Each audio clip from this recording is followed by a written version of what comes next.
गुरु प्यारी सात संगत जी सभी को प्यार भरी राधा स्वामी जी। संगत जी, आज मैं आपके साथ ऐसी साखी साझा करने जा रहा हूँ। आपको यह साखी बहुत ही बड़ी प्रेरणा देने वाली है। यह साखी सुनकर आप हैरान रह जाएंगे कि कर्म किस तरह अपना हिसाब लेने आते हैं।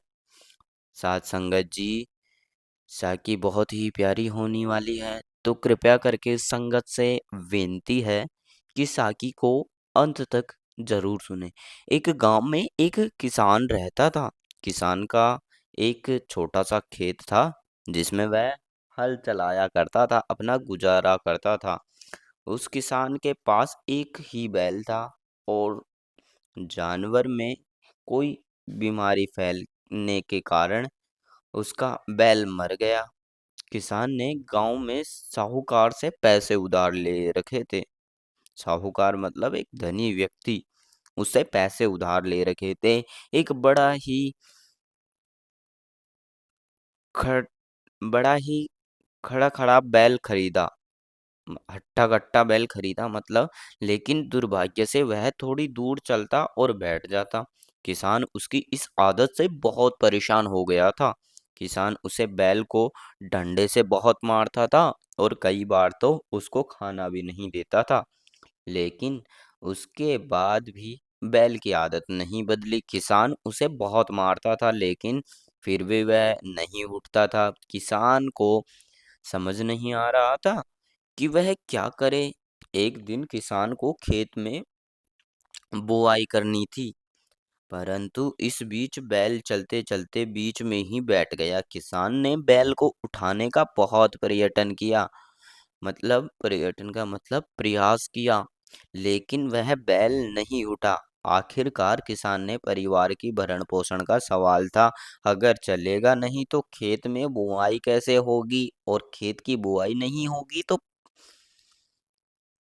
उसे परिवार का गुजारा कैसा होगा। तो साथ संगत जी, जब उनके किसान का बैल खेत में बैठ गया, किसान उसको उठाते तक उठाने लग गया, लेकिन वह दुष्ट से मांस भी नहीं हुआ।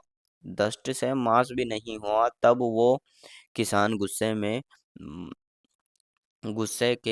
कारण उसे मारने लगा, तब भी नहीं माना। किसान नुकीली किलो से उसे वाला डंडा लेकर आया और बैल की पर पीटने लगा। लेकिन इतना मार खाने के बाद भी वह बैल नहीं उठा। सौभाग्यवश इस इंसान का गुरु नानक देव जी और भाई मर्दाना उसके से गुजरे हुए थे।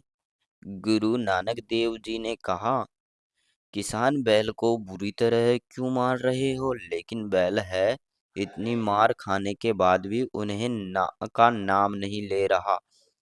गुरु नानक देव जी यह सुन सब देखकर उसे किसान के पास पहुंचे और उसे कहा कि तुम उसे इतनी बुरी तरह क्यों मार रहे हो? किसान ने गुरु नानक देव जी से को देखा, तो उसे बैल को मारना बंद कर दिया। गुरु नानक देव जी ने कहा, तुम रुको, मैं देखता हूँ। यह सुनकर गुरु नानक देव जी मैंने बैल के कान को कुछ कहा। जैसे ही गुरु नानक देव जी पीछे हटे, तो वह बैल एकदम से खड़ा हो गया और चलने के लिए तैयार हो गया।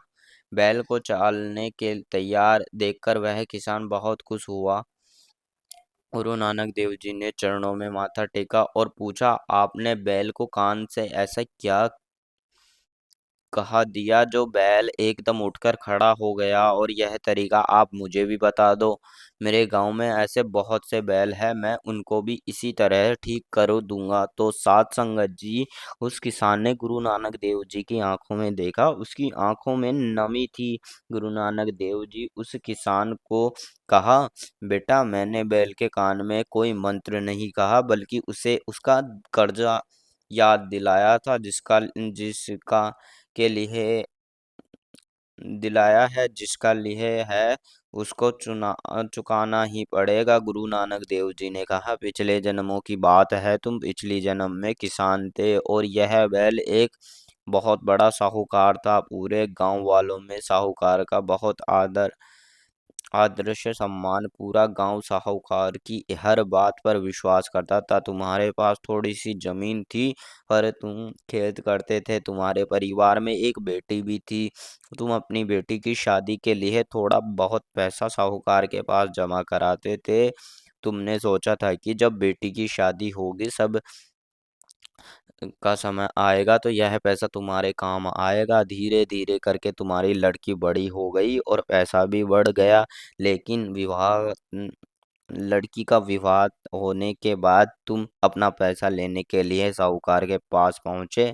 तूने साहूकार से अपना पैसा वापस मांगा और कहा, मैंने अपनी बेटी का का पैसा विवाह पास में ही गांव में अच्छे से घर तय कर दिया है, इसलिए अब मुझे पैसों की जरूरत है। तुम्हारे पैसे ज्यादा हो गए हैं। इसलिए पैसा देखकर साहूकार की नीयत खराब हो गई और उसने पैसा देने का इनकार कर दिया। तुमने साहूकार के आगे बहुत विनती की, लेकिन उसने तुम्हें डांट फटकार कर वहां से भगा दिया। तुम दुखी मन से घर वापस आए। तुमने गांव के लोगों को बातें बताई, लेकिन किसी ने भी तुम्हारी बातों पर विश्वास नहीं किया। सभी लोग साहूकार को बहुत मानते थे। उनको यह भी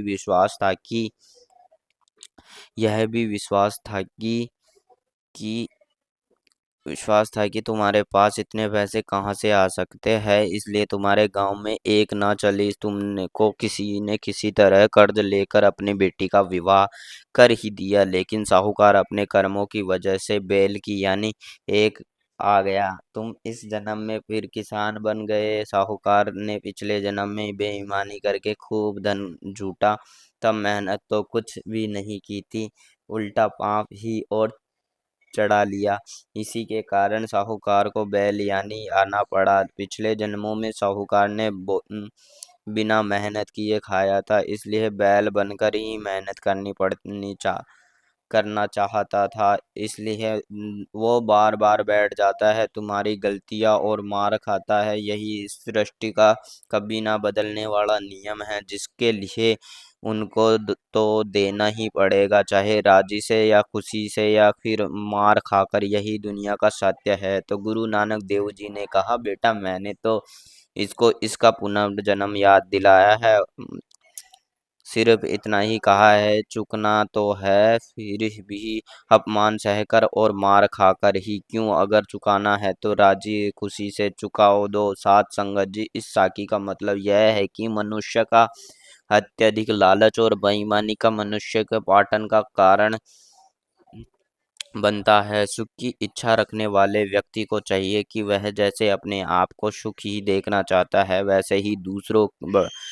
के में भी बारे में भी सोचे। अगर हम आज किसी को दुख देते हैं, तो वह एक ना एक दिन खुद चुकाना ही पड़ेगा। साथ संगत जी, कर्म एक ऐसी चीज है जिसके कारण भाग नहीं सकता। कर्मों का फल तो एक ना एक दिन चुकाना ही पड़ता है। आज हम किसी दुख को देखकर यह सोचते हैं कि हम कोई नहीं देख रहा है, तो यह सब हमारी बड़ी ही भूल है, क्योंकि ऊपर वाला वह ऊपर वाले की लाठी में आवाज नहीं होती, लेकिन प्रतीक जरूर है। इसलिए जीवन में कोई भी काम करने से पहले 1000 बार सोचना चाहिए, यह सही है या गलत, क्योंकि जो भी हम आज करेंगे वह हमें सोच समझ तो वापस देना पड़ेगा। इसलिए परमात्मा को जो हमें जीवन दिया है, उसमें ही हमें दूसरों की सेवा और भलाई के कर्मों में लगाना चाहिए और परमात्मा की भक्ति करनी चाहिए। इस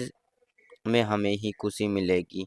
तो गुरु प्यारे साथ संगत जी, आज की साखी यही समाप्त होती है। अगर आपको हमारी यह वीडियो अच्छी लगे तो आप हमारी वीडियो को लाइक करें और हमारे चैनल को सब्सक्राइब करें। और हमारी चैनल पर नई नई रूहानी साखी है तो उनको भी जाकर देखें। राधा स्वामी जी।